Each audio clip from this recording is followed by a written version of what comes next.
Bueno, gracias a... Yo sé que siempre hay que agradecer uno por uno. Yo voy a decir gracias a todos y cada una de las que hicieron posible que esté aquí, en particular acá la compañera Valione, que fue la primera que se contactó conmigo, pero de verdad a todos y todas que hicieron posible que hoy esté aquí. Para hablar del sistema penal juvenil, para mí es particularmente importante y conmovedor hacerlo en esta provincia, porque a esta provincia yo vine, digamos, por primera vez en términos de trabajo, cuando era asesora de la Secretaría de Derechos Humanos de la Nación, y el caso de las penitenciarías de Mendoza se estaba presentando ante la Comisión Interamericana de Derechos Humanos. Y en el contexto de ese trabajo, además, yo venía a ver a algunos de los jóvenes condenados a prisión perpetua en la Argentina. Y ahí teníamos un primer problema, porque Mendoza es una de las provincias que primero estableció un sistema de protección integral de los derechos de niños, niñas y adolescentes, y a la vez, proporcionalmente, es la provincia que más condenas a prisión perpetua aplicó a niños y es decir, personas menores de 18 años de edad. En esos viajes, junto acá con Fernando Peñalosa, íbamos a ver a uno de esos jóvenes condenados a prisión perpetua, a los 3 condenados a prisión perpetua en Mendoza, pero la persona que representaba a Fernando era Ricardo David Vila Fernández. Los otros 2 eran Saúl Roldán Cajal y Daniel Arce. Y siempre para mí es conmovedor hablar de estos temas en Mendoza porque Ricardo David Videla Fernández ya no está con vida. Apareció colgado en la cárcel en la penitenciaría de Mendoza, en una celda de castigo, el 21 de junio de 2005. Y entonces, cuando hablamos de sistema penal juvenil y sus posibles reformas, yo en realidad no puedo olvidar que estamos hablando de esos espacios donde personas como Ricardo David Videla Fernández, gritando que lo venga a ver alguien porque si no se iba a colgar, lo último que escuchó fue colgate que después te aplico una medida, que fue lo que le dijo el celador cuando él gritaba y pedía quiero hablar con el jefe, si no me voy a colgar. Y sus compañeros nos contaron en sede judicial que la respuesta que escuchó fue colgate, después te aplico una medida, o sea, una sanción. Y Ricardo se colgó. Esa cuota de dolor que en el cuerpo de Ricardo significó la muerte, es de lo que me parece que hay que hablar cuando hablamos de sistema penal juvenil. Cuando hablamos de sistema penal juvenil no estamos hablando de garantías que se van a ejecutar o que se van a aplicar a adolescentes sometidos a un proceso penal. Estamos hablando de una cantidad de dolor. Como dice Nils Christie, que es un criminólogo noruego que seguimos, quienes tenemos una visión crítica sobre el sistema penal y sobre la cárcel, definitivamente todos aquellos que de una u otra manera están involucrados en alguna partecita del sistema penal, no deberían olvidar que lo que están haciendo es repartiendo dolor. Y deberían ser muy conscientes de que un juez, cuando impone una pena de prisión, está decidiendo que una persona reciba tantos minutos, segundos, horas, días, años de puro dolor, de ninguna otra cosa, de puro dolor. Si en el medio de esos años, horas, días, meses de puro dolor, esa persona puede acceder a alguien que lo ilumine, a un taller laboral, a una posibilidad de estudio, será a pesar de la cárcel, no gracias a la cárcel, será oponiéndose a todo lo que la cárcel supone. No gracias a eso que la cárcel da. Algunos criminólogos dicen, habría que pensar, habría que reflexionar, criminólogos ingleses, ¿cómo puede ser que la cárcel subsista como institución, siendo que es prácticamente una institución que solo hace daño, ¿no? Dice, ¿cómo sería un hospital en el que una persona entrara un poquito enferma y saliera mucho más enferma? ¿Cómo sería una escuela en la que una persona entrara un poquito ignorante y saliera mucho más ignorante? Bueno, la cárcel es un lugar donde una persona ingresa un poquito dañada o un poquito haciendo daño y sale mucho más dañada y quizá mucho más resentida o dolida con la sociedad que la envió ahí. Entonces, cuando hablamos del sistema penal juvenil, también hablamos de eso. Se llamen como se llamen las instituciones donde enviamos a los niños y adolescentes. Se pueden llamar centros de recepción, se pueden llamar la casita de Ratón Mickey, se puede llamar de cualquier manera. Son cárceles para niños, ¿no? Eso para mí tiene que quedar absolutamente claro. ¿De dónde venimos? ¿En qué situación estamos? ¿De dónde venimos? ¿Y cuáles son las propuestas? Nosotros, como ustedes sabrán, tenemos un sistema penal juvenil que se establece a nivel federal, digamos, es como el Código Penal para Adolescentes, establecido por una ley de la dictadura. Ahora, hay un antes. Nosotros casi siempre se habla de esa ley, ¿no? La 22.278, que es la actualmente vigente, el régimen penal de la minoridad, y se parte de ahí. Pero hay una historia previa a la 22.278. Hay momentos previos en la historia de nuestro país en los que se determinó qué se hacía con los adolescentes que cometieran algún tipo de delitos.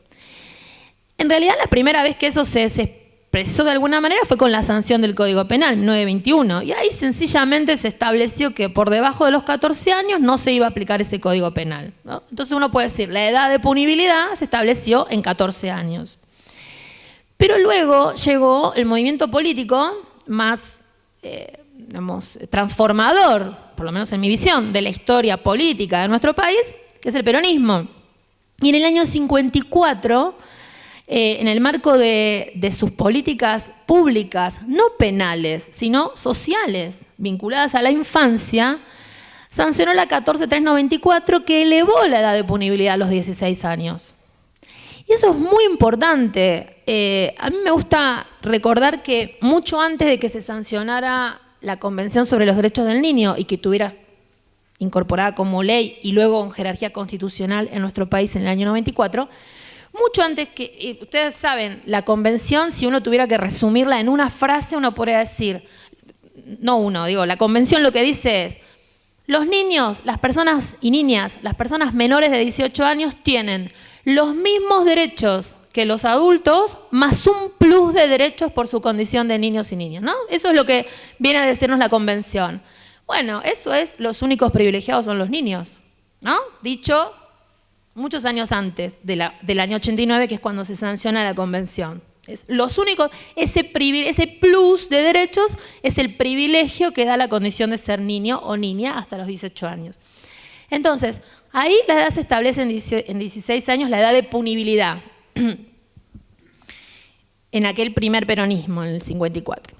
¿Qué pasa después? Se mantiene ahí hasta la dictadura. La dictadura deroga esa, entre muchas otras. Recuerden que lo primero que hace la dictadura, la primera norma el primer día es una ley ómnibus que deroga una cantidad de leyes que garantizan derechos.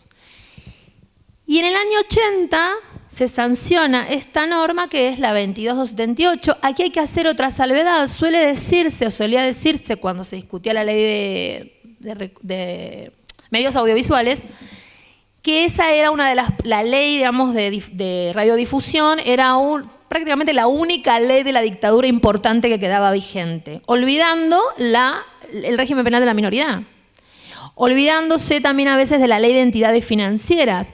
No es casual, o habría que preguntarse por qué. Justo esas leyes son las únicas que quedan vigentes desde la dictadura. ¿Por qué la ley de entidades financieras? Bueno, tiene alguna explicación, tiene que ver con la estructura económica de nuestro país, con la herencia de la dictadura, y la ley vinculada a los adolescentes, también habría que preguntarse por qué justo esa, habiendo avanzado tanto en derechos en nuestro país, justo esa nunca se tocó.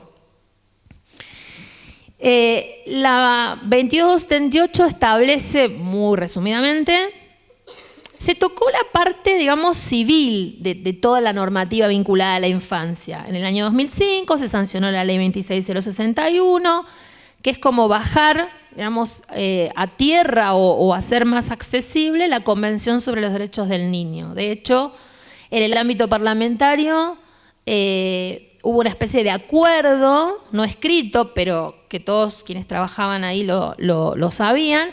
Primero vamos a abordar la pata civil de la infancia, por decirlo de alguna manera, y entonces se sancionó la 26.061, se derogó el patronato, al menos formalmente, porque muchas cabezas siguen atravesadas por el patronato y por la idea de que los niños y niñas son objetos disponibles, ¿no? por un juez o por una institución. Y entonces lo que antes era internación porque un chico o una chica estaba en riesgo moral o cosa por el estilo, ahora se llama medida de abrigo. Es lo mismo, ¿no? Medida de abrigo por estar vulnerado en sus derechos. Es lo mismo, significa estar internado en una institución. Pero digamos, las palabras cambiaron, pero muchas de esas instituciones siguen vigentes. Y nunca se llegó, entonces se dijo, primero vamos a la parte civil que tiene que ver con los derechos de la infancia y luego vamos a abordar la cuestión penal, la reforma del sistema penal juvenil. Y eso a eso nunca se llegó.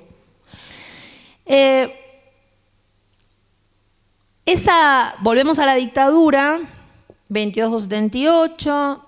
¿Qué dice esa? ¿Qué establece? En principio que por debajo de los 16 años las personas no son punibles. Es decir, no se los puede someter a proceso penal. Que de eso hablamos cuando hablamos de punibilidad. De que una persona pueda ser sometida a juicio y se le puede aplicar una pena. De eso estamos hablando. Nosotros discutimos del CEPOC y de la Red Argentina No Baja la idea de imputabilidad, no me quiero poner muy técnica, simplemente aclarando esto. De lo que estamos hablando es de la edad a partir de la cual entendemos que una persona puede ser sometida a un proceso penal y aplicarle pena. Eso es ser punible. Imputarle un hecho doloso, dañoso, culposo, lo que fuera, un hecho dañoso, la violación de una norma, se puede hacer antes de los 16 años, pero no se lo puede someter a proceso penal. Y ahí nos queda, yo haría como un link y diría, bueno, nos queda un problema. Si no se lo puede someter a proceso penal por debajo de los 16 años, pues ¿qué se puede hacer con ese niño, esa niña, ese adolescente que comete un hecho dañoso? Pero lo vamos a dejar ahí eso. La 2278 dice, por debajo de los 16, los adolescentes no son punibles. ¿Qué pasa por encima de los 16? Y ahí está un poco el nudo de por qué la Argentina fue condenada por la Corte Interamericana de Derechos Humanos por aplicar penas de prisión perpetua.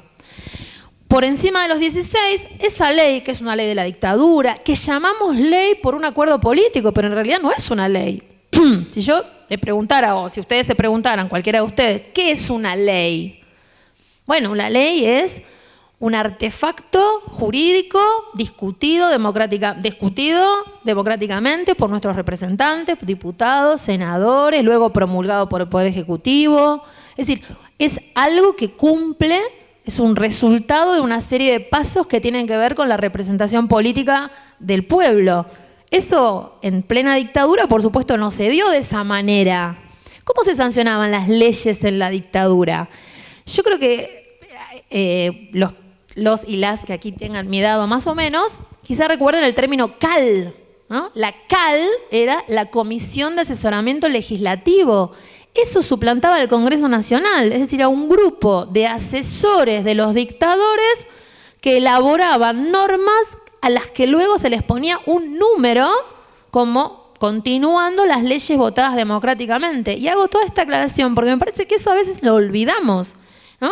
Cuando hablamos de las leyes de la dictadura, estamos hablando de productos elaborados por asesores de las 3 Fuerzas Armadas, que luego elevaban ese proyecto a las autoridades del Poder Ejecutivo y esas autoridades, nombres como Rodríguez Varela, Roberto Durrié, etcétera, resolvían si eso se transformaba o no en una ley.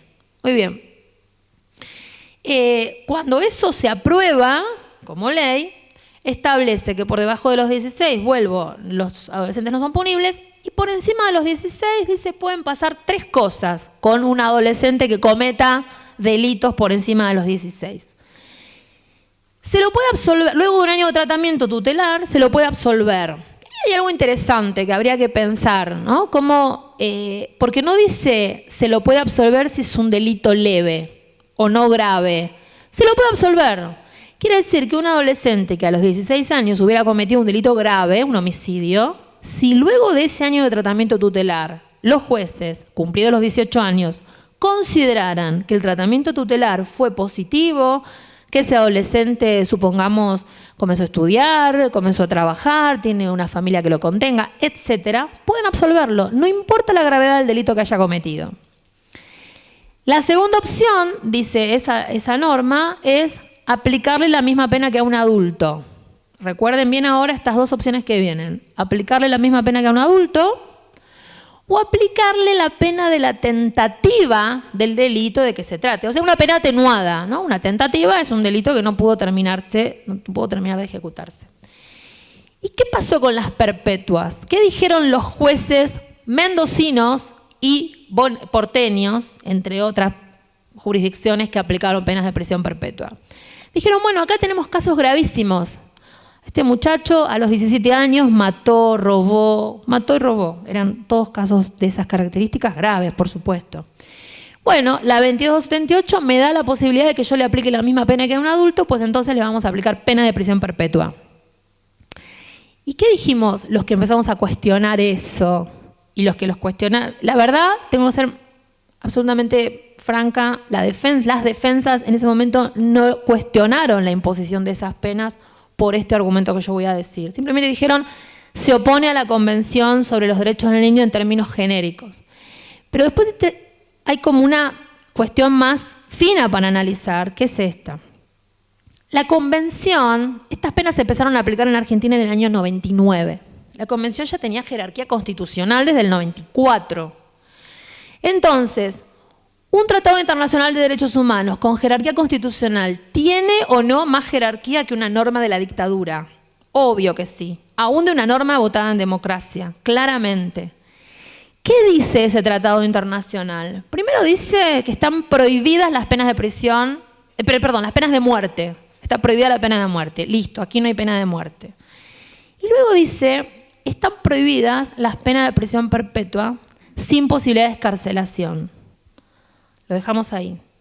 Y después dice, la pena de prisión debe ser aplicada como último recurso y por el plazo más breve que proceda. Entonces, ahora volvemos a la 2278. Si la 2278 da la opción de aplicar la misma pena que un adulto o la pena de la tentativa y la Convención obliga, porque tiene jerarquía constitucional, a aplicar la pena más breve que proceda, claramente lo que tendrían que haber hecho los jueces era aplicar la pena de la tentativa. ¿Se entiende? ¿Se entiende ese argumento, no?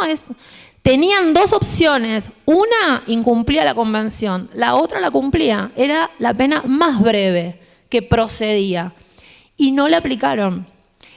Y el otro argumento que usaron los jueces es, con total liviandad, desconocimiento o cinismo, bueno, la Convención a mí me pide que haya posibilidad de excarcelación. Y en la Argentina, la pena de prisión perpetua tiene libertad condicional a los 20 años. Está cumplido el requisito. Y eso es falso por varios motivos. En primer lugar, porque no es lo mismo la excarcelación que la libertad condicional. La excarcelación de la que habla el derecho internacional de los adolescentes, de los jóvenes, es una excarcelación que puede otorgarse, la condena debe ser analizada periódicamente. Una condena que se aplica a un adolescente debe ser analizada periódicamente. Periódicamente quiere decir no cada 20 años, cada 6 meses, cada año, y resolver en cada una de esos controles o de esa revisión si tiene sentido, si cumple el sentido de una pena a un adolescente, que ese joven siga preso, como habíamos dicho antes lo del tratamiento tutelar, o si puede seguir cumpliendo algunas pautas de conducta, pero en libertad. ¿Se entiende eso? Digamos, no tiene nada que ver con la esencia de la libertad condicional, que hay que esperar 20 años. Y que además está sometida a informes del servicio penitenciario, buena conducta, digamos, es condicional precisamente porque está condicionada. Pero además hay que esperar 20 años. Nosotros estábamos hablando de chicos que entraron a la cárcel a los 16 y 17 y les estábamos diciendo, los jueces le estaban diciendo, que a los 36 o 37 iban a tener la posibilidad de tener libertad condicional. Eso evidentemente tampoco cumplía los preceptos de la Convención. Muy bien, esas penas, la 2278 entonces establecía esas tres opciones y una edad de punibilidad de 14 años en el año 80 cuando se sanciona. Cuando se está por llegar a la democracia, mayo de 1983, las elecciones fueron en octubre, el 30 de octubre, la edad vuelve a subir a 16 años.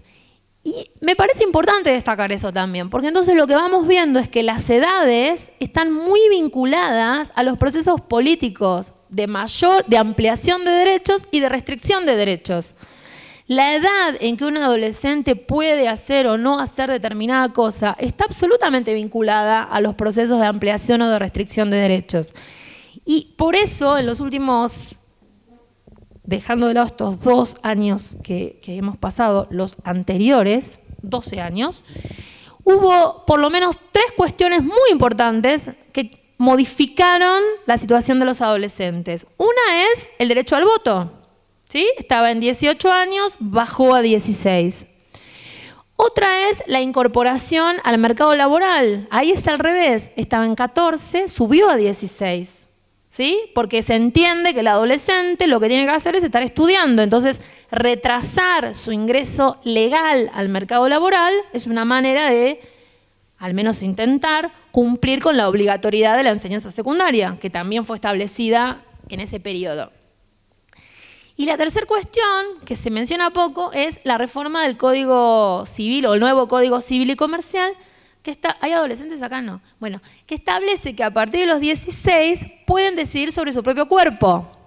Pueden desde hacerse un piercing, un tatuaje u operarse, por ejemplo, o decidir cualquier tipo de intervención. Decidir sobre el propio cuerpo era un derecho que antes del nuevo Código Civil y Comercial estaba establecido a los 18 años. Es decir, ahí hay una baja de edad. No es un detalle que en los 3 casos que acabo de mencionar, los 16 sean el límite, o bien para acceder a derechos, para incorporarse para votar, para incorporarse al mundo laboral, para decidir sobre el propio cuerpo. Ese es uno de los argumentos que nosotros sostenemos para mantener la edad de punibilidad también en los 16 años, porque justamente tiene que ver, o sea, es congruente con esas otras cuestiones tan importantes como son votar, decidir sobre el cuerpo o trabajar, ¿no? Ser sometido a un proceso penal nos parece que está en esa línea de cuestiones trascendentes que le pueden pasar a un adolescente.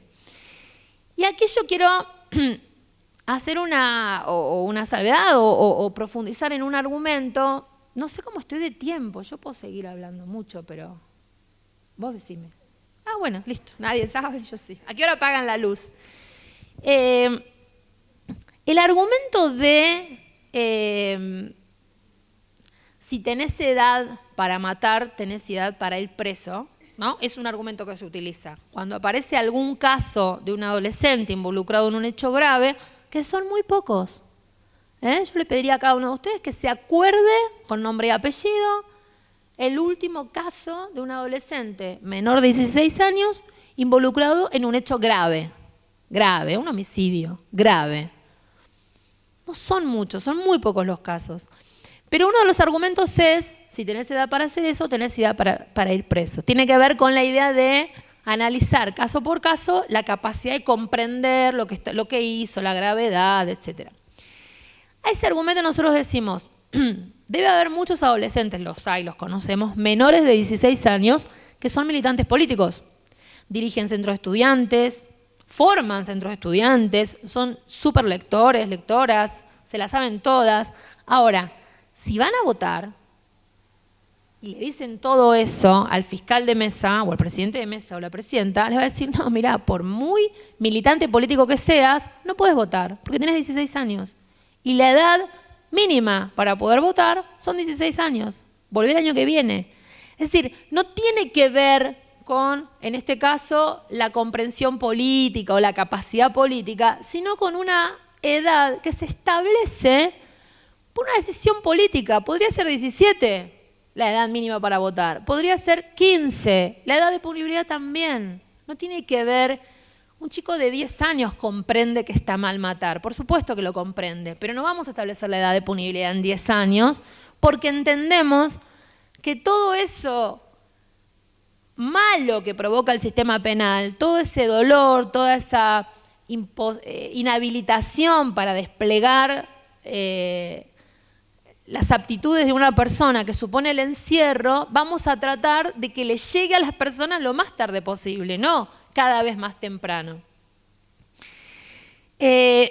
Esa es la situación en que estamos hoy, entonces. Sigue vigente la 22.278. Tenemos una condena de la Corte Interamericana de Derechos Humanos por aplicar penas de prisión perpetua. El fallo lo pueden buscar, se llama Mendoza, no por la provincia, sino por uno de los chicos condenados, que es César Mendoza. Es un caso lleno de Mendozas, porque tenemos 2 condenados, que son Lucas Mendoza y César Mendoza, y 3 casos de la provincia de Mendoza. 3 o 4. 3. Entonces, incluido un muerto, repito, Ricardo David Hilera Fernández. Y otro muerto, fíjense el daño que genera la institución, y aún en un caso como este, que tuvo la lupa de muchas organizaciones sobre los jóvenes, desde que empezamos a trabajar el caso hasta que llegó la Corte Interamericana y la Corte condenó al Estado argentino a resolver el caso. ¿Qué quiere decir? Probablemente muchos de ustedes lo sepan. ¿Qué significa que la Corte condena a un Estado? ¿Que lo pone preso a alguien? No, obviamente. ¿Que le aplica una sanción económica? No. Lo más importante que dice la Corte cuando condena a un Estado es, mire, usted tiene que reparar a estas víctimas y tiene que hacer cosas para que esto no se vuelva a repetir. Que me parece a mí siempre la parte más interesante, el deber de no repetición. Tiene que hacer cosas, tomar medidas para que esto no vuelva a pasar. Nada de eso hizo la Argentina. No reparó a estas víctimas. No, yo creo que el Estado argentino nunca las reconoció sincera y de fondo como víctimas. Entonces, no investigó el caso de Ricardo David Hilera Fernández como debería haberlo hecho, y archivó, ¿cuántas veces? No sé. 3 veces, me dice Fernando, sucesivamente esa causa, la archivó, porque se colgó él como si no hubiera todo un entramado que lo condujo a Ricardo, en todo caso, a tomar esa decisión, si es que él la tomó. No acompañó a esos jóvenes que estuvieron, ustedes piensen lo que es estar de los 16 hasta los 33 años presos. Toda esa etapa, digamos, de desarrollo personal, de crecimiento, en lo que hemos hecho quizás algunas de las cosas más importantes de nuestra vida o nos hemos ido formando para el futuro, presos. No hizo nada. Entonces hoy, por ejemplo, Lucas Mendoza vende, se lo juro, pañuelitos de papel en las puertas de los ministerios. Y Claudio David Núñez, hace exactamente un año, mayo del año pasado, se colgó, se mató.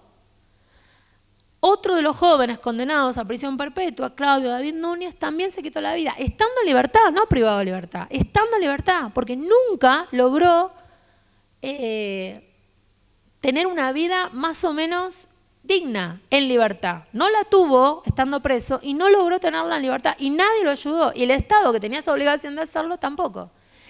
El Estado tampoco tomó medidas para que esto no se repita, porque si bien desde la condena de la Corte no se aplican formalmente penas de prisión perpetua, se aplican penas de 27 años, que es más o menos lo mismo, no es lo mismo, pero es igual.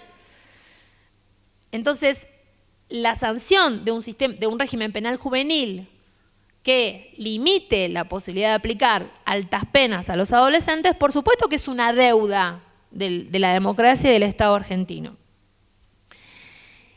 Que ya la Corte Interamericana le venía diciendo al Estado eso desde la condena por el caso Bulacio en el año 2003. ¿Te recuerdan? Bulacio era un adolescente que fue detenido en la puerta antes de entrar a un recital de los Redonditos de Ricota en el año 91, llevado a una comisaría, golpeado y muerto.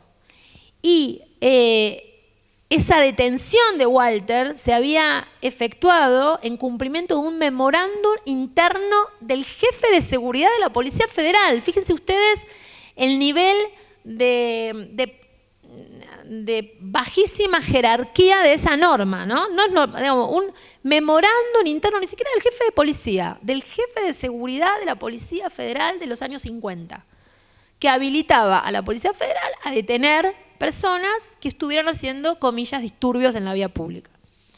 Sin avisarle a la madre, a la familia, sin avisarle a un juez de menores. Y Walter fue entregado cadáver unos días después a su familia.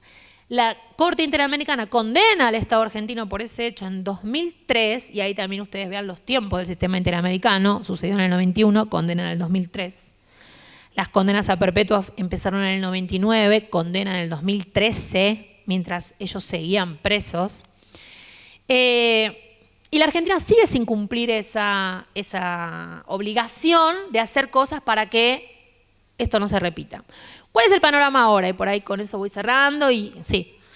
El panorama ahora es que a partir de diciembre de 2016, con un hecho, que fue el asesinato de un chiquito de 14 años, Brian Aguinaco, en la capital federal, el gobierno nacional utiliza ese caso en el que al principio aparece involucrado otro chico de 15 años del mismo nombre, Brian, peruano, hijo de papá y mamá peruanos, con todos los atributos para ser señalado, padre que había estado preso, madre que estaba en prisión domiciliaria, inmigrante, lo señalan como autor, lo deportan al Perú, pero él no estaba ni siquiera en el lugar del hecho.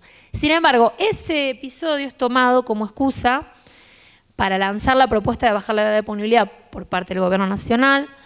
Esto fue en diciembre de 2016, enero de 2017 conformamos la Red Argentina No Baja para oponernos a ese proyecto.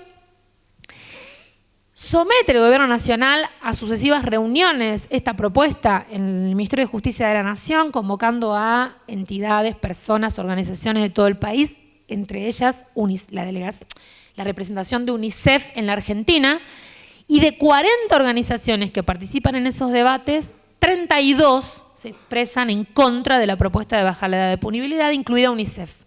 Solo 3 se proponen a favor. Una organización de víctimas, un representante de la Unión de Centro Democrático y la Fundación Sur, que es la que ha impulsado durante hace muchos años, no sé, alguien se ríe ahí porque yo lo digo siempre, lo mismo, ¿no? El amigo Emilio García Méndez y Laura Musa, que son los estandartes, la bandera de la baja edad de punibilidad. Bien, ese resultado no le alcanza al gobierno nacional para retirar el proyecto y lo sigue trabajando sotoboche, y en este momento lo que está haciendo es enviándolo a las provincias, a algunos organismos del Estado. En lugar de hablar de baja edad de punibilidad, se habla de nuevas escalas penales. Las escalas son 14 y 15, o sea, es baja edad de punibilidad, pero se utiliza un término eufemístico. Y yo creo sinceramente que, y con esto termino, que en cualquier momento es muy probable que ese proyecto llegue a la Cámara de Diputados o al Senado, donde les parezca más fácil que se apruebe, quizá al Senado, y que vamos a tener entonces que profundizar mucho los argumentos para oponernos a esa propuesta, porque precisamente van a ser presentados o como respuesta a la magnitud de un problema que es irreal, porque no es cierto que los delitos cometidos por adolescentes sean una gran cantidad, o con 2 argumentos que son los más peligrosos. Uno que habla de darles garantías a los adolescentes menores de 16 años, diciendo ahora sí, ahora igual pueden ser detenidos si no tienen garantías. A ese argumento la respuesta que nosotros damos es: pues entonces, ¿qué hacemos con los de 13? Porque si para tener garantías constitucionales es necesario ingresar al sistema penal y me vas a hacer entrar a los de 14, ¿qué pasa con los de 13? ¿Los puedes secuestrar, matar, meter presos de por vida? ¿No tienen garantías? Eso es falso. Ese argumento llevado al extremo implicaría que hay que bajar la edad de punibilidad a 0. El otro argumento muy peligroso, que lo sostiene una de las cabezas jurídicas del oficialismo, que es la diputada Elisa Carrió, es que es necesario bajar la edad de punibilidad para que los chicos más chicos, los de 14, nos digan, literal, lo pueden buscar, hay videos en internet, nos cuenten quiénes los mandan a delinquir. Es decir, usar a niños de 14 y 15 años como instrumentos de investigación, lo cual incluso, llevado también al extremo, habilitaría la tortura, porque nosotros tenemos la garantía de no declarar en contra, ¿no? Es una garantía constitucional que evidentemente, según la señora Carrió, no alcanzaría a los niños de 14 y 15 años. Son algunos de los argumentos, podemos después, si hay tiempo, avanzar, pero eso, en esas situaciones en las que estamos y ante ese riesgo, bueno, por eso estamos haciendo este tipo de actividades, y vuelvo a agradecer entonces la invitación para hablar de este tema aquí. Gracias.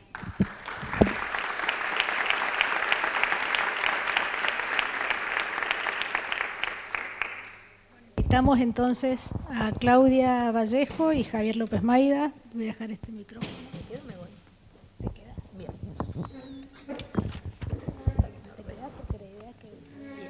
Bueno, y después podemos debatir un poco. Me dejo el teléfono por mi hija, que me puede llamar, o por lo menos. Bueno, empiezo yo. Sí, dale. Bueno, muchísimas gracias por la invitación. Gracias Claudia, gracias Silvana. Para mí es un placer estar compartiendo esta mesa con Claudia y con Javier.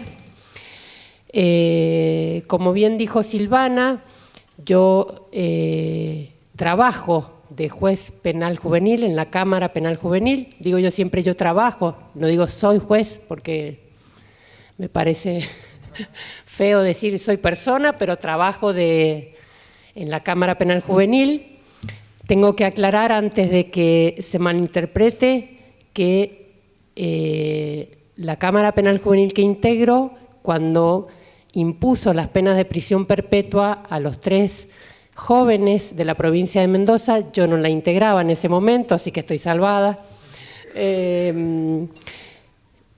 Quería contarles un poco cómo ha sido el proceso en la provincia de Mendoza, no el proceso penal en sí, pero sí yo fui secretaria de la Fiscalía Penal de Menores en el año 2000, recién recibida de abogada, por lo tanto he visto casi nacer y la implementación en la provincia de Mendoza de la Ley 6.354 que rige el procedimiento penal juvenil.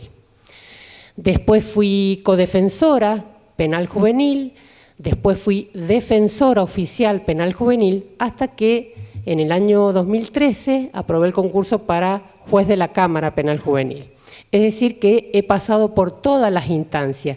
He estado en la acusación, cuando era secretaria de la Fiscalía, he estado después en la defensa oficial y ahora me toca en este rol como juez del tribunal.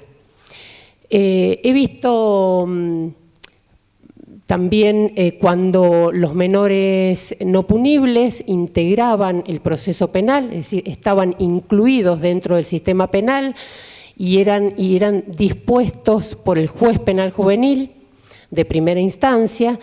Hoy por hoy, esos menores inimputables o no punibles, se realiza una investigación penal porque también tienen derecho a que se declare que no han tenido participación activa en un determinado delito que se los acusa, pero ya no interviene el juez penal juvenil. Es decir, que después de la sanción de la Ley 26.061 se saca de la órbita del sistema penal a los menores no punibles y son derivados a el organismo administrativo local, la OAL, que todos ustedes lo deben conocer. Es decir, que ya el juez penal juvenil no interviene con los menores inimputables.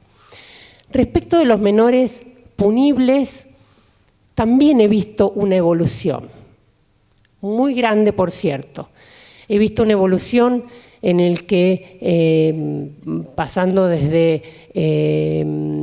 de cómo los jueces tomaban el plazo para computar de la prescripción, teniendo en cuenta el delito, la prescripción de la acción penal, tenían en cuenta el delito consumado. Hoy por hoy ya no se tiene en cuenta el delito consumado, sino que se tiene en cuenta el delito reducido al grado de la tentativa. He visto también cómo los jueces, por falta de medidas del poder administrador, es decir, el poder ejecutivo, muchas veces han decidido medidas de internación de jóvenes que han cometido delito porque no tienen otra alternativa. Es una desgracia eso porque realmente no contamos en muchos casos con organismos necesarios para colocar a ese joven en un área de salud. Por ejemplo, los jóvenes que tienen problemas de adicciones, no hay un lugar en la provincia de Mendoza para alojarlos. Muchas veces los jueces abusan del sistema de internación en centros cerrados donde no pueden abandonarlo por sus propios medios. También he visto cómo, como bien dijo Claudia, cómo se aplicó penas de prisión perpetua a los menores. Yo ingresé como defensora defendiendo a uno de los menores condenados a prisión perpetua. Y acá me quiero detener porque quiero contarles una anécdota que seguramente a ustedes les va a interesar. Cuando yo asumo la defensoría, me llega de la Procuración de la provincia de Mendoza, que era mi jefe directo, me llega el informe 172 de la Comisión Interamericana de Derechos Humanos, en el que me obligaban a presentar un recurso de revisión respecto de la condena a prisión perpetua de Arce. Era el menor que estaba en mi defensoría. Pido entonces una videoconferencia para comunicarme con él, presentarme, porque yo había tenido otro defensor que inclusive había seguido otra vía. Arce no fue uno de los menores que ingresó junto con el grupo de menores de edad que llegaron a la Corte Interamericana de Derechos Humanos, no estaba incluido en el caso Mendoza y otros. Entonces me presento, entonces le dije que yo había asumido la defensa y que iba a presentar en su favor un recurso de revisión por la pena que el tribunal le había impuesto. Primero, tengo que confesar la impresión que me dio, todavía me acuerdo y se me pone la piel de gallina, era casi una persona que no sabía hablar, limitada. Lo primero que me dijo, usted no se meta, ¿usted quién es? Le volví a decir, soy la doctora Vallejo, yo soy tu defensora y aunque no quieras voy a presentar un recurso de revisión porque es a tu favor. No, yo no quiero que haga nada. ¿Usted quién es? Usted, o sea, no entendía, ni siquiera entendía que yo estaba ejerciendo sus derechos. Inclusive me habló, usted es psicóloga, usted es trabajadora social, usted no quiero que haga nada, me dijo. Entonces, bueno, le expliqué que lo iba a hacer igual. Entonces presenté el recurso de revisión y que en una primera instancia fue rechazado por la Suprema Corte de Justicia de la provincia, pero luego, como después se presentó la defensora de otro de los menores, que es Roldán Cajal, tuvieron que acoger el pedido y integraron el tribunal con los jueces de San Rafael y los jueces de San Rafael fueron mucho más allá, lo absolvieron de pena. Después de 12 años de prisión, decidieron que ya, después de 12 años, no era innecesaria la aplicación de una pena. Ni siquiera se la dieron por cumplida o ni siquiera redujeron la pena, simplemente dijeron de que era innecesaria, de conformidad a la ley 2278, aplicarle una sanción después de haber transcurrido 12 años. Hoy, que integro el tribunal, tengo que decir, y eso tengo que reivindicar a mis compañeros de Cámara, han cambiado los paradigmas, han cambiado, la mentalidad ha cambiado, inclusive de ellos. No sé si ha sido por la integración mía en el tribunal, pero ya hoy por hoy, en casos de extrema gravedad se están aplicando penas mínimas. Inclusive cuando yo ingresé al tribunal, la pena reducida a la tentativa era tomada en un criterio como lo hace la Corte de la Nación, es decir, se disminuía la mitad del mínimo y un tercio del máximo, pero después de que la Suprema Corte de Justicia de la provincia cambiara, mediante otra integración, el criterio para reducir la tentativa, ya hoy se está reduciendo a un tercio del mínimo y la mitad del máximo. Es una ventaja porque nos permite a nosotros aplicar el mínimo legal, es decir, poder aplicar la pena como último recurso y por el tiempo más breve que proceda. Es decir, que hoy en la provincia de Mendoza, un caso grave como puede ser un homicidio agravado, agravado por la utilización de un arma de fuego, las penas no llegan a los 2 años y medio de prisión. Casi que si el joven se encuentra privado de la libertad hasta ese momento, la pena se da por cumplida y adquiere la libertad inmediatamente. Por eso digo yo que no soy tan dura yo con mis compañeros, porque ellos, digamos, en ese momento, en el año 2002, y también hay algo que quiero aclarar, que mis dos compañeros de cámara venían del fuero de adultos. Ese es un dato que no es menor, porque tenían otra mentalidad, y bueno, con el tiempo han ido cambiando. Se fue cambiando también por el fallo de la Corte Suprema de Justicia de la Nación, el fallo Maldonado, en el que, si bien el fallo de Maldonado para mí, a mi juicio, se quedó a mitad de camino, porque nos empezó a decir que el menor debía recibir menos pena, pero era porque tenía menor culpabilidad que un adulto, pero no dijo expresamente que no era posible la aplicación de la pena de prisión perpetua. No lo dijo claramente, no dijo que era un deber del juez reducir la pena. Y eso, por lo menos en la jurisprudencia mendocina, fue aceptado hasta que, no sé si estás al tanto, Claudia, pero hasta que el año pasado la Suprema Corte de Justicia de la provincia, en un conocido fallo, se los digo por si lo quieren leer, se llama Ledesmarreche, con el voto preopinante del doctor Palermo, un poco llega a la misma conclusión que Maldonado, pero con otros argumentos. Un poco los argumentos que vos decías, recién a Mili le comentaba, son los mismos argumentos que Ledesmarreche. El doctor Palermo nos habla de una franja etaria en la que los derechos son heteroadministrados o son autoadministrados.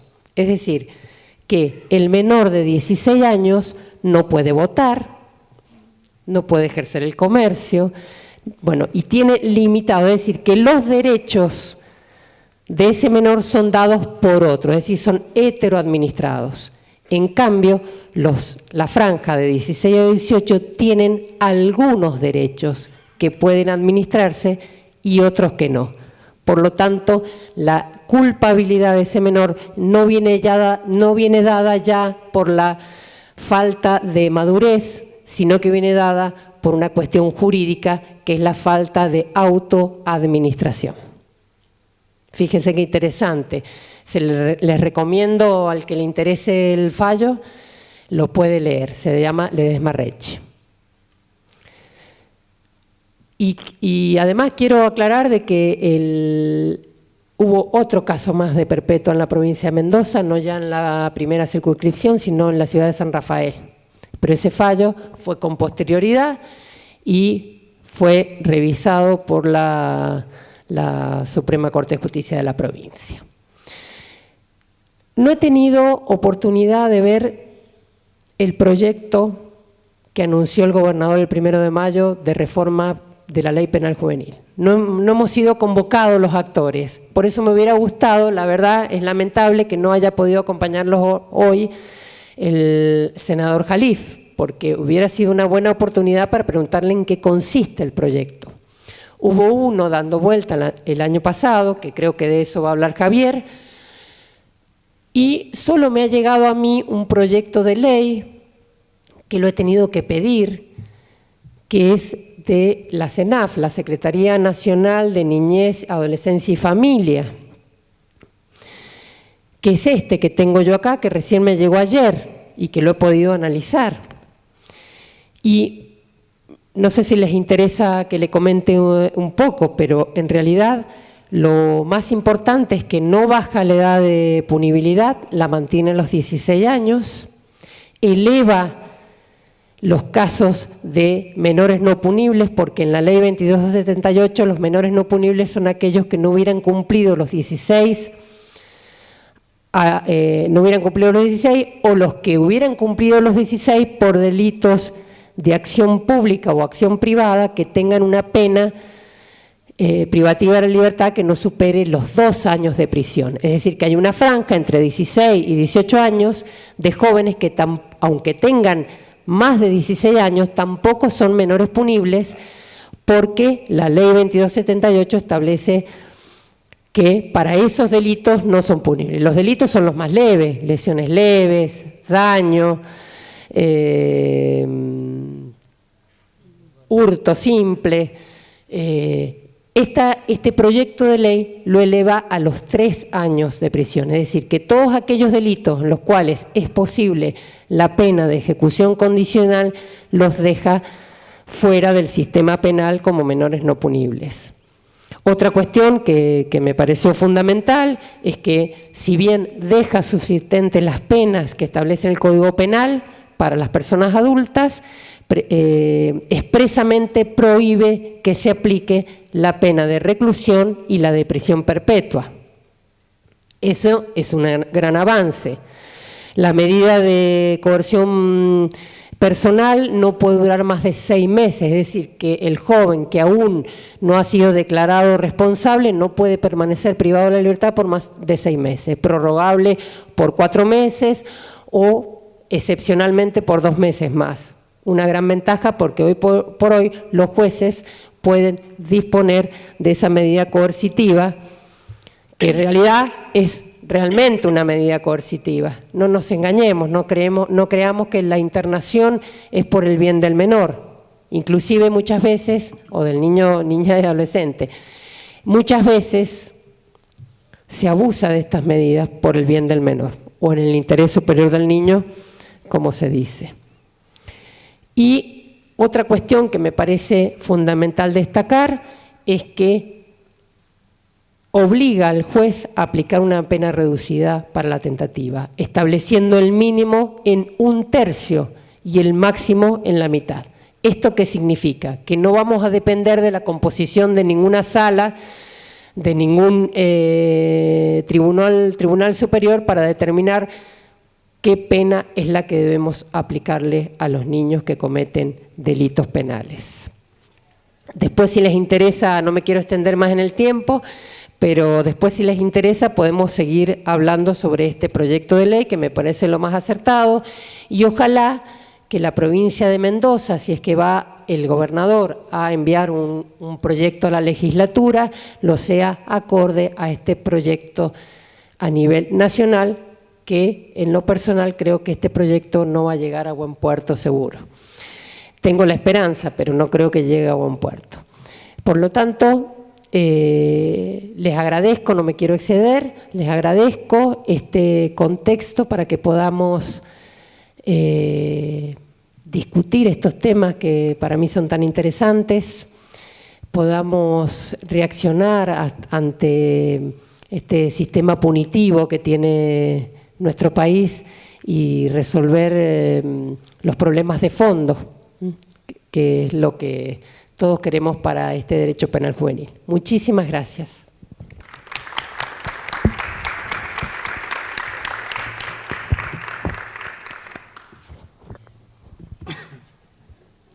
Bueno, buenas noches.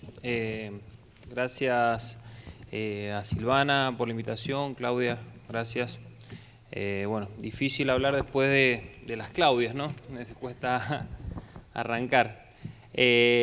Yo voy a tratar de tocar un tema, un proyecto de ley que estuvo circulando el año pasado, que fue bastante fuerte digamos, la circulación que tuvo porque se tocó en varias áreas del Poder Ejecutivo, llegó al Poder Judicial, ¿no?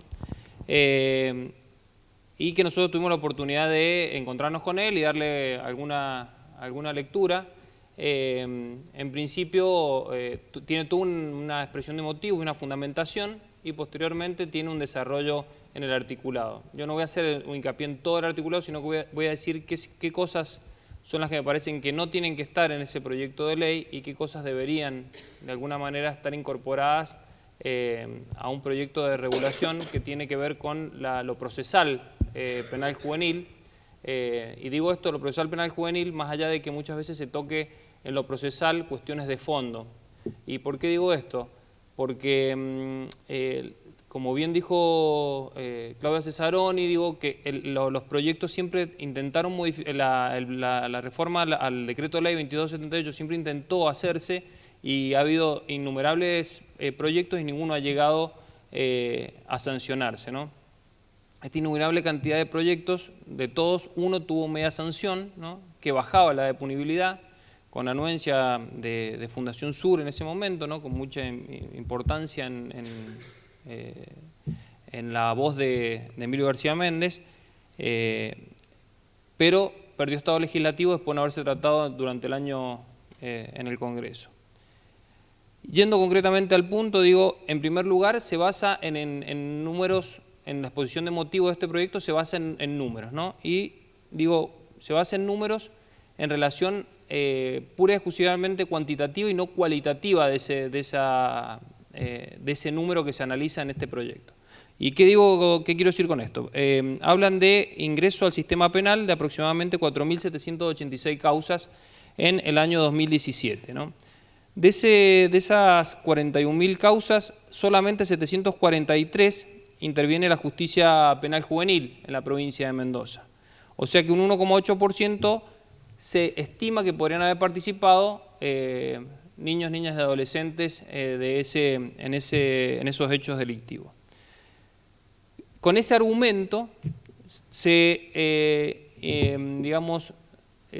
legisla sobre normas que supuestamente han dado buen resultado para la parte penal de adultos. En general, y donde se hace mucho hincapié es en el proceso de flagrancia, ¿no? Proceso de flagrancia y el proceso de juicio abreviado, que hoy por hoy lo tenemos en la provincia de Mendoza, en la parte penal juvenil, pero la característica que tiene este juicio abreviado no es el reconocimiento ni consentir una pena, sino lo que se abrevia es la producción de la prueba, que se toma la que se realizó, se pudo recabar en la Fiscalía, y lo único que se ventila es esa prueba que se acumuló en el expediente y se hace en una audiencia oral ante el juez penal juvenil, siempre que las penas no superen los 10 años de prisión. Eso pasa hoy en la provincia de Mendoza. O sea que si fuera un adulto y va a un juicio abreviado, tiene que primero reconocer el hecho, y segundo, se acuerda una eventual sanción, ¿no?, que en la provincia de Buenos Aires está pasando, donde jóvenes de 16 a 18 años pueden consentir una pena, por ejemplo, de 14 o 15 años en flagrancia, ¿no? Yo con 16 años estoy consintiendo que a los 30 voy a salir del sistema penal, ¿no? No le aplico perpetuo, pero voy a estar discutiendo una pena, estoy discutiendo una pena con 16 años que dentro de 14 años voy a poder decir, che, me tienen que dar la libertad. ¿Qué también viene esta norma? Vi que hay una incongruencia porque se legisla sobre el sistema de protección de derechos, ¿no? 5 artículos se designan al sistema integral de protección de derechos, cosa que no debería estar en una ley penal juvenil, no debería estar articulada con otra ley, que sería una ley de protección de derechos, que en algún momento hubieron un proyecto medio ambicioso, muy grande, que era un código integral, y después otro que se separó en 3 proyectos, ¿no? Dos de los cuales, que uno sería la parte de familia, la parte de protección de derechos y otro penal juvenil, y un tercero que era el proceso de familia, tratándolo de adecuarse a lo que es el Código Civil y Comercial de la Nación. De estos 3 proyectos, ninguno tiene estado legislativo, hubo muchas discusiones y ninguno se puso para una discusión efectiva. ¿Por qué digo entonces que hay una incongruencia? Porque se destinan 5 de esos artículos al sistema integral de protección de derechos, ¿no?, donde se mencionan los órganos administrativos, y más o menos 70 artículos se destinan al tratamiento de chicos imputables e inimputables, haciendo hincapié en los inimputables. ¿Por qué? Porque la provincia, ¿no?, porque esto también no hay que desconocerlo, ¿no?, la provincia tiene un sistema de premio a aquel que trabaja en el sistema de responsabilidad penal juvenil, ¿no? El que trabaja en el sistema de responsabilidad penal juvenil tiene un ítem específico donde eso implica en su sueldo una mejora sustancial, ¿no? Entonces, y dentro de la parte de lo que es protección de derechos, no existe este ítem que tiene la provincia. Esto es importante tenerlo en cuenta. ¿Por qué?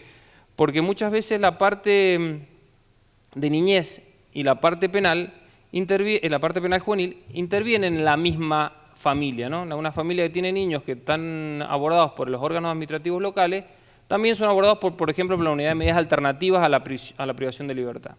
Entonces esto genera que haya rispideces entre ambas gestiones, ¿no? Que eso hay que tenerlo en cuenta, está bueno para el debate, porque si uno no lo tiene en cuenta parece que se termina ninguneando el trabajo de uno y de otros, ¿no? Del que tiene todo digamos, el que tiene la carga de la responsabilidad penal y va como una institución penal a visitar a la familia, de aquel otro que va sin esa carga, ¿no? ¿Qué también hace esta normativa, ¿no? Encubiertamente baja la edad de punibilidad porque vuelve a otorgarle al juez penal juvenil la competencia para tomar medidas respecto de chicos inimputables, ¿no?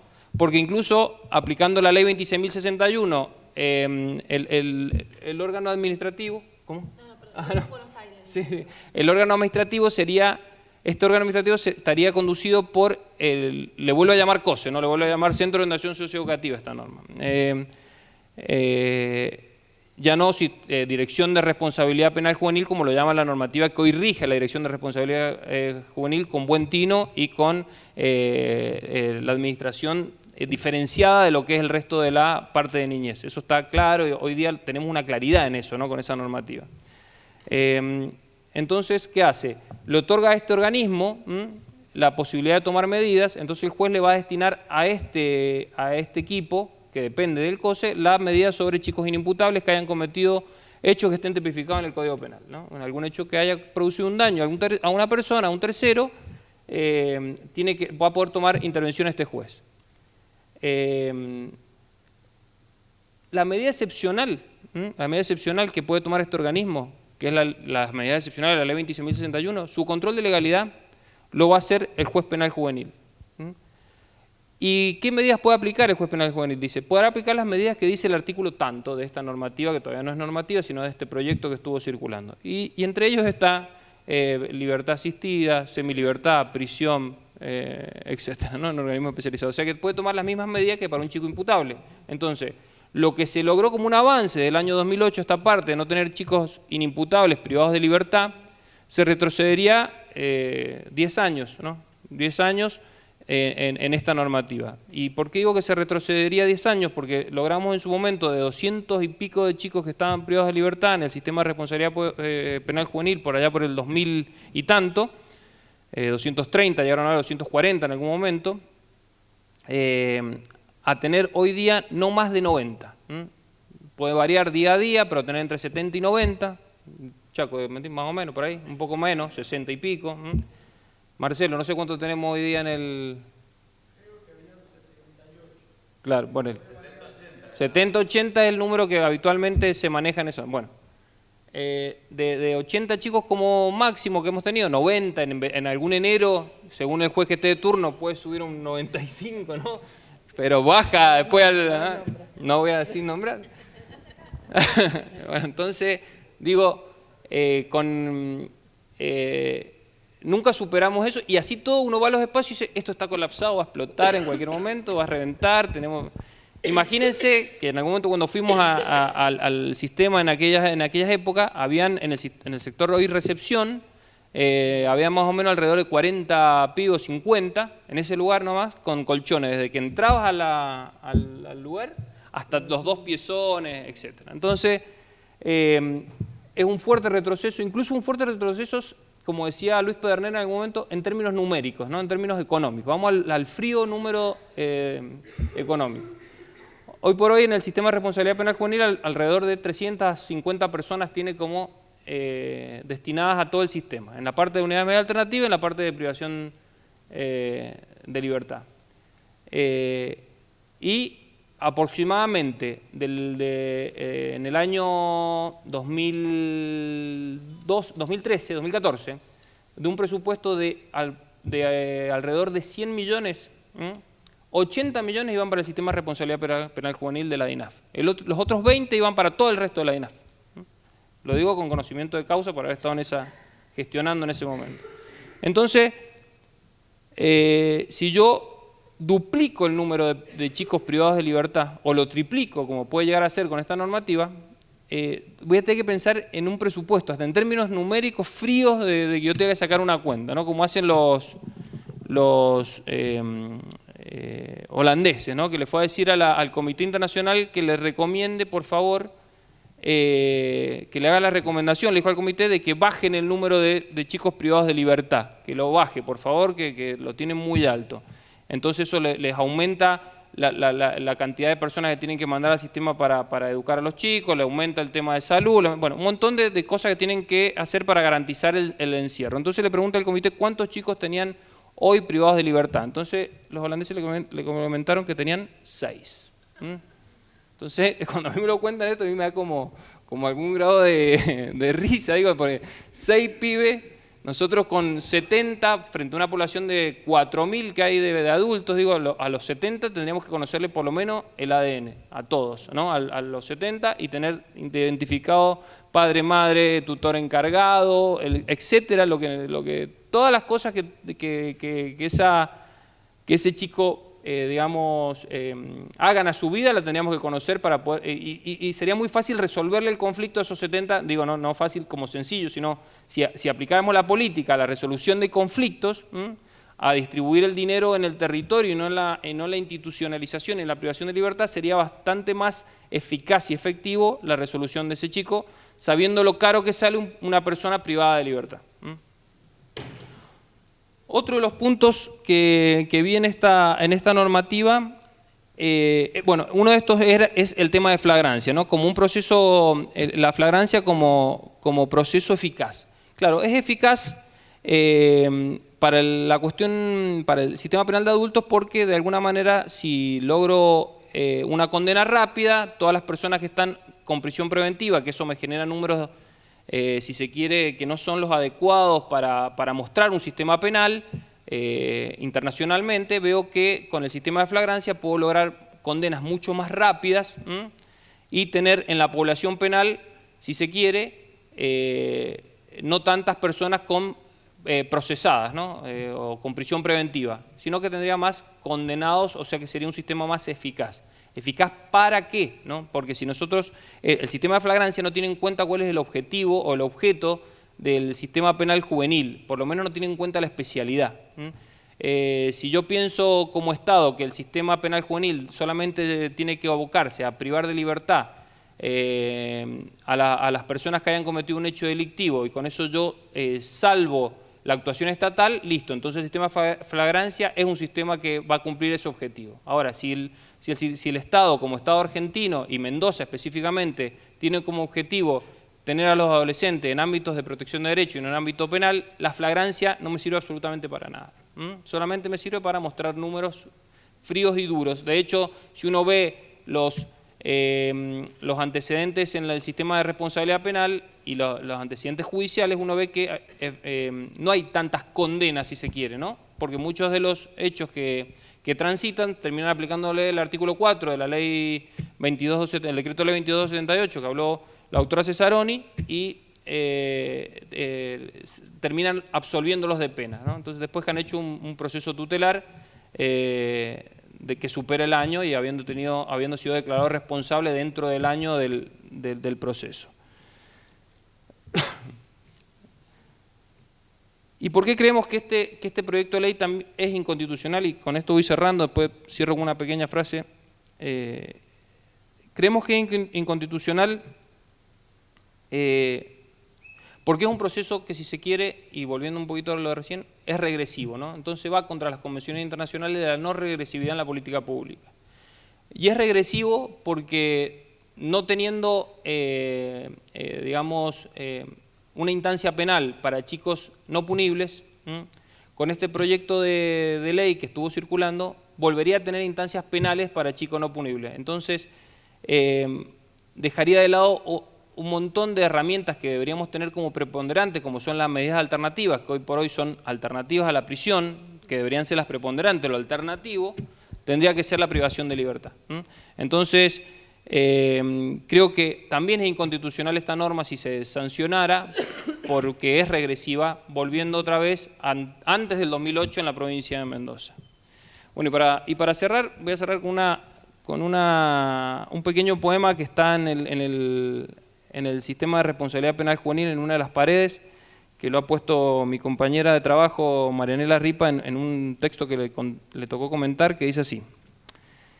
Poema La Ley, dice. Está prohibido ser triste, es obligatorio ser feliz. Está prohibido la soledad, es obligatorio estar juntos, porque si estamos juntos somos más fuertes. Está prohibido el maltrato, es obligatorio ayudarnos entre nosotros. Está prohibido romperle el corazón a la madre, es obligación darle unos besos en el alma. Está prohibido la muerte rápida, es obligación vivir hasta ser viejitos. Muchas gracias.